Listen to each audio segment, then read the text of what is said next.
guys. So here. I'm not blocking that for anybody, am I? That's okay? All right, so I'm Erika Moen, and I am a cartoonist. For the last 15 years, I've been creating comics and putting them on the internet. I just turned 30 this year, so that means literally half of my life I have been making comics and posting them online for everybody to read.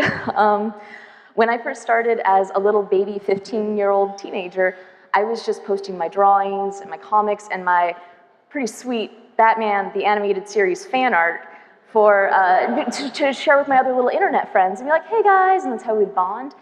And now, today, sorry, it's my full-time career. It's very remarkable to me that that happened in the first place. I'm kind of baffled by it a lot of the time. It's my dream job. So oh, there we go, okay. I am best known for my autobiographical series, Dar, a super girly, top secret comic diary. I did that for 6 years between the ages of 20 to 26, and it is my story about being a lesbian who falls in love with a man and a whole bunch of dick and fart jokes. When that wrapped in, wait, when did that wrap? Like 2009. I decided, I was like, man, I need to take a break from autobio. I need to, I need to tell some fiction now. So I teamed up with Marvel Comics writer Jeff Parker so that he could do his first webcomic and I could work with a fiction writer, and we did Bucko, which is a dick and fart joke murder mystery set here in Portland. It's kind of a theme in all of my work. And actually, when this wrapped up, when did this wrap up? Like a year or so ago? Dark Horse Comics was like, hey guys, you want to print that as a book? And we were like, oh yeah. So it's a really lovely hardcover book. And now I have started my brand new project just this year called Oh Joy Sex Toy. It is a comic that my husband and I do each week where we talk about something that has to do with the world of sex. Primarily, this focuses on sex toy reviews, but there's also interviews with people who work in the sex industry, and what's really, really important to me is talking about sex education. But basically, any subject that has to do with sex is on the table for discussion. So XOXO asked me to come here and tell you guys my origin story, how I turned just posting comics on the internet for funsies and took that and turned that into my full-time career that I work on 7 days a week, late into the night. And I figured that the best way to quickly summarize that would be to share with you the final strip I did for Dar, the autobio comic, because it takes 6 years of my life, from the ages of 20 to 26, and smushes it into an easy-to-read comic. So, in October 2003, I started keeping a journal comic. Why? Same reason anyone starts a blog, to tell the internet, hi, I exist. Let me tell you what I had for lunch. I began here. What the fuck am I doing? And wound up here. I've never been so happy. Indulge me as I take a stroll down memory lane. 2003 to 2004, 20 to 21 years old. Artists can't support themselves, so I'll have to get a real job when I graduate, busting out comics like a mofo. Depression meds. Embracing my dykedom. I know what I am and where I belong. In and out of relationships with my first true love. Obsessed with origami stars. They represent the act of creation in its purest form to me. You take a valueless scrap of paper and craft it into something delightful. Thus, my first tattoo, little stars on the shoulder. 2005, interrupted the on-again, off-again dance with my girlfriend to live in France for 6 months, but still stayed in contact with my ex anyway, because I was a fool. Artistically blossomed. I can choose what I do with my life and what I become. Second tattoo, which is this tree, which is also that tree right there. 22 years old. Visited England for a weekend. met one of my readers. I'm Matt. Homina. Instant attraction? Confused boner. Flipped the fuck out over my sexuality/identity. I'm a dyke. How can I be attracted to a man? He makes me so happy. And the sex is amazing. This is just a one-time deal. Oh, if only he were a girl. I still love my ex. Decided to enjoy this anomaly and went on a month-long trek around France with him. We're having fun, but you're just my fling, okay? Okay. My ex and I are getting back together when I go home. All right, I'm just glad we did this. And sorry, I'm not gonna pretend to do a British accent because mine's really bad. Came home. For the love of God, don't get together with your ex. Oh. Tried to be just friends with her. Again. It was an epic disaster. We never spoke again. 2006. Graduation. Watch out, world. Third tattoo, which is this light bulb. That's right up there, too. 23 years old. Moved to Portland. So, we still like each other, huh? Looks like. We both know long distance doesn't work. Yeah, US, UK. I guess we'll just keep doing this till something else happens. First real job. Soul, utterly crushed. Deep depression. Pushed away friends, stopped drawing. At some point, fell off taking my antidepressants, because why not? 2007. New job, new lease on life, 24 years old. Ring, ring. That's my little cell phone. Definitely serious with Matt. Still on the outs with my old friends, but making new friends. Drawing regularly. Continued to struggle with my identity. I still feel like a dyke, with this one exception, but bi doesn't feel like the right name either because my attraction isn't split 50-50 between guys and girls equally. Arg! 2008. Became unhappy at work. Deep depression. Therapy. Medication. Laid off. Repaired relationships. 25 years old. Took on freelance art gigs till I could find another real job. Started hanging out at Periscope Studio, which is right here in Portland. Happy with the all-inclusive label of queer. Got married. 2009, 26 years old. Holy crap, when the hell did I become a full-time artist? Became an official member of Periscope. Self-published my first solo book, weaned off of meds. Guest spoke at lots of events, most importantly to me, at my old high school. I'm self-employed, I'm creating, I'm in love, I'm happy. Woof. The one constant factor in my life over these last 6 years has been this journal comic. This comic has acquainted me with hundreds of kindred spirits around the world, introduced some of my most valuable relationships into my life, and helped launch my career. DAR has been incredibly mentally and emotionally fulfilling to work on. But I have other stories I want to tell now. Really, I feel like this is an excellent chapter to end DAR on. Thank you for being a part of my life. See you soon.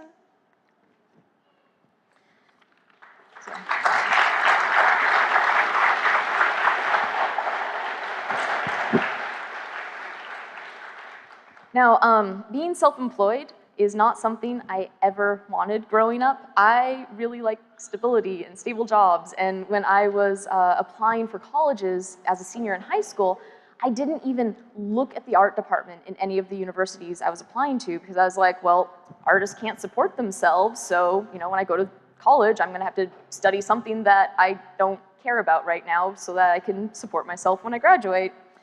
But then, I went to college, and I think even before my first semester wrapped, I was like, fuck.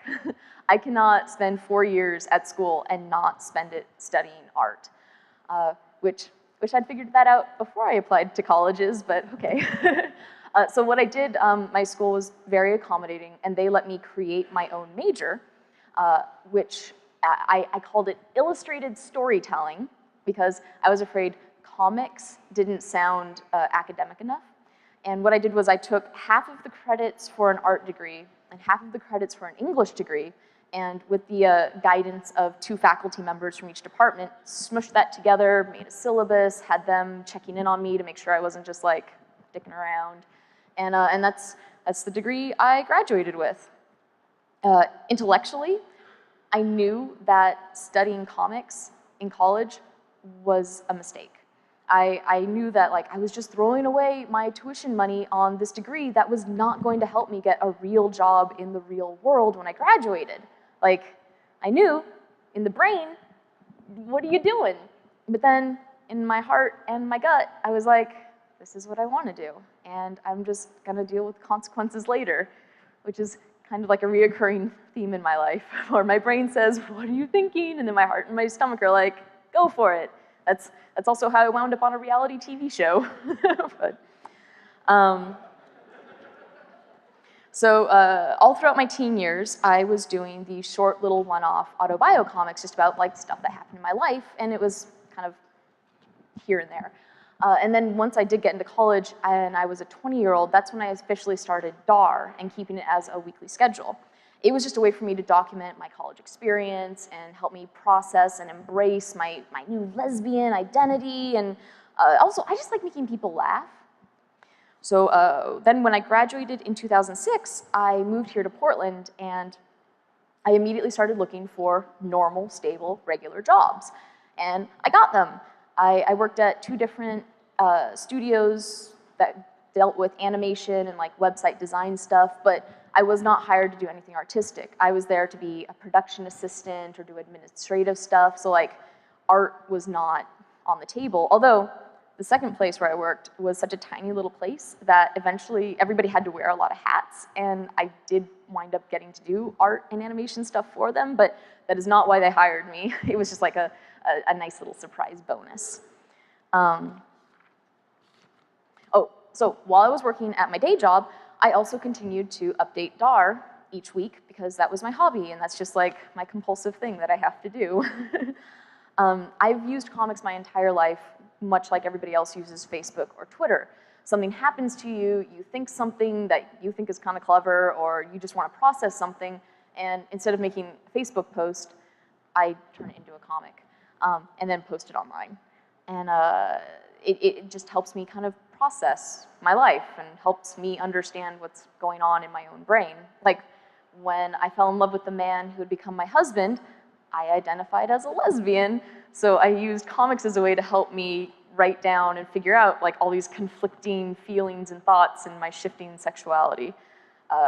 And of course, posting it online.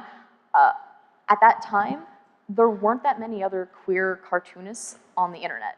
I mean, you know, they're there, it's not like I was the only one, but you know, there weren't that many, and so other queer people would somehow stumble onto my comic and start reading it because they'd be like, hey, here's another queer person, I can relate to this, and then they would tell their friends, and my audience grew entirely from word of mouth. It wasn't advertised, I wasn't like, hey guys, go check out my comic, it was just like, hey, comic's up, and then bit by bit, like the readership just started growing and growing, which is pretty cool.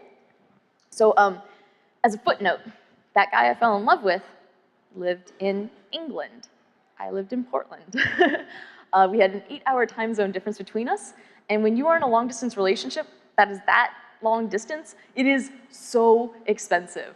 I didn't know about Skype back then, or maybe it didn't exist yet, I don't know. But either way, like my #1 expense was buying phone cards to call him, and you know, the international texts, and not to mention trying to fly to visit each other. So expensive. So at my day jobs, you know, I'd make my money and I'd pay for my living expenses, and then anything left over, which, you know, it's not like I had a ton left over, but whatever was left over would go immediately into my savings account so that I could afford to visit this guy.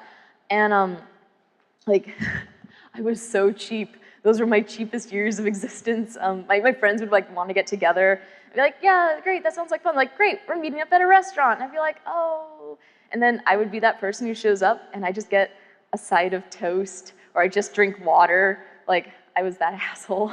But I had something I needed my money to go towards. So, yeah.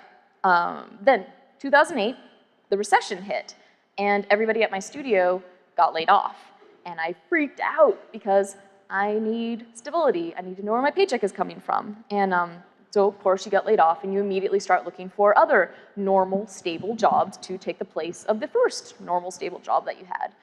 And it was during one of my freakouts when I went to go visit my friend Dylan McConis, who at the time was a part-time freelance artist. Now she's a full-time one, at her studio, Periscope Studio, here in Portland, which is the largest collective of comic creators in the English-speaking world, we think. That hasn't been disputed yet, so I'm just gonna go ahead and keep advertising, that's what it is. And I went to this place that's full of freelancers, and I was talking to Dylan and Steve Lieber, and I was like, oh my God, I lost my job, I don't know what to do, how do I make money, looking for other jobs, oh, it's so rough. And Dylan and Steve sat down and were like, well, hey, you've been doing this comic dar for a couple of years now, you have a lot of comics, why don't you collect them into a book and sell that to your audience? And I was like, oh. And because, now, the reason why I mentioned being so cheap earlier in the long distance is because I had been saving all my money for my relationship, and so I had this little nest egg of cash that I could use to print my first book.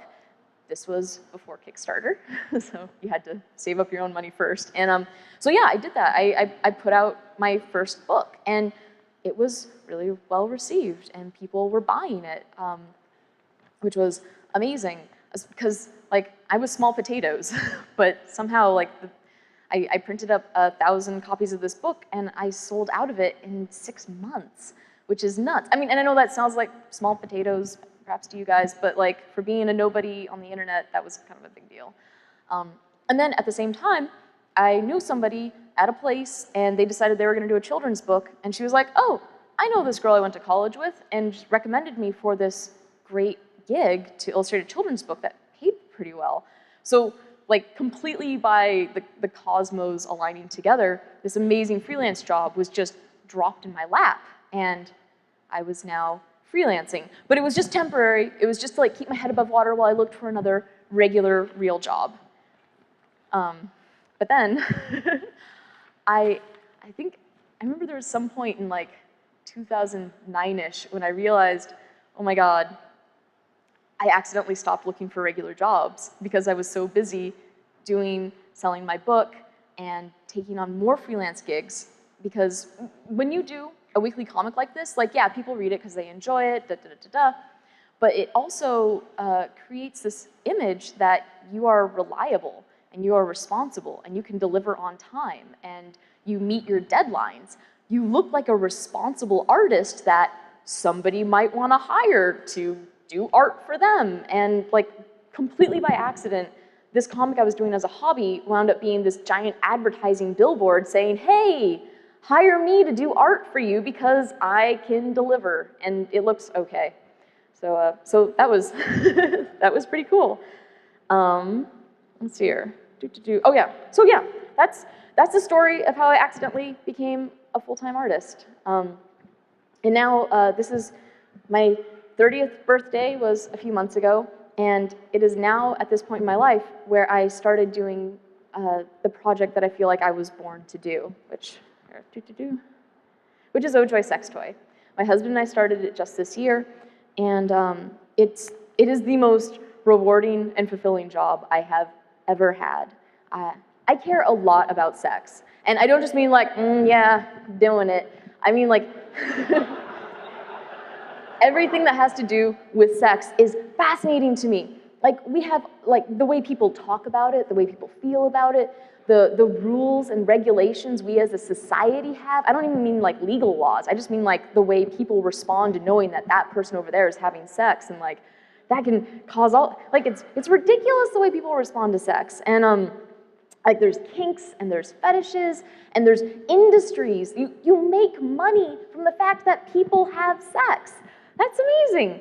And then there's sex education, which is appalling in the US. And so like there's this whole world that revolves around sex. And I think it is so fascinating. And even in like over the last 15 years, sex was a topic that came up a lot in my comics because, hey, I care about it, right? but it was always kind of like the secondary topic to whatever the main topic was. With Oh Joy Sex Toy, like this is it. I am talking about sex, and I am using comics to do it, and that is 100% what this project is. It's not the secondary subject. It's like, no, listen, we're gonna sit down, we're gonna talk about sex, and you're gonna like it because it's a cute comic. I think comics are such a powerful teaching tool, especially for sex education.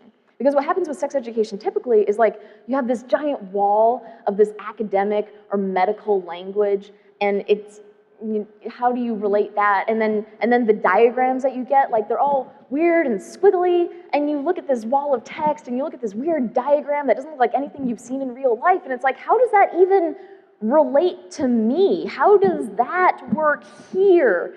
Comics, on the other hand, you take the text, and you take the images, and you smush them together in this really friendly, accessible way, and you throw in some jokes in there, and then people, they feel like they're part of this fun conversation instead of just like being lectured at by this boring mathematician. Well, I don't know why I said mathematician, that doesn't make sense, but you know what I mean, right? If a comic is put in front of you, you cannot help but read it. Like, try. You know, if the Sunday paper falls right in front of you, you're gonna accidentally start reading the comics. You can't help it. And I like using that as a subversive way to teach about sex. So this is my story. I never set out to be a full-time sex cartoonist. But that's what I am. And I love it. It is the best job I've ever had. And I'm using comics to talk about something that is so important to me. And it's helping people learn. Like, oh my God, when I go to events, I get all these people that come up and they're like, so I got this toy because I read your review. And I'm like, that's so cool. Anyway, so yeah, I guess ultimately, if you're gonna do comics or you're gonna do any form of storytelling, my one bit of advice is to tell the story that only you can tell. You have this unique voice, and like every subject has already been done a million times, but if you can bring your voice to it and you have something fresh to say with it in only the way that you can talk about this subject, people love that. People can see when you're genuine about a subject and when you're truly enthusiastic about it or passionate about it, and you take that unique voice of yours and you put it onto that subject, like, people go batshit for it. It's great. So, I don't know, all of you people who want to communicate or storytell, like, tell your story in the way that only you can with your voice. Worked out okay for me.